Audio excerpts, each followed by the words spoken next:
தானே ஆசீர்வதித்தாரு. இந்த தலைமுறையில விஜய் சார் தான் வராங்க. ஆண்டவர் தான் ஆசீர்வதிக்கிறாரு. நிச்சயமாக ஆசீர்வதிப்பார்.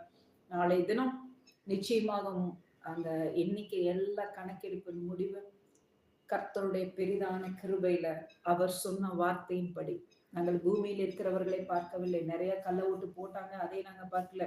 நிறைய பேர் வந்து திரளாய் கிளம்பி வந்து அவங்க வந்து ஓட்டு போட முடியாத படிக்கு இவங்க எல்லாம் இவ்வளவு திரளா வராங்கன்னா இந்த பிரதருக்கு தான் அவங்க வந்து என்ன பண்ணுவாங்க போடுவாங்கன்னு சொல்லி நிறைய பஸ்ஸுகளா விடாம ஃபெஸ்டிவல்னா நிறைய பஸ் எல்லாம் விடணும் தானே.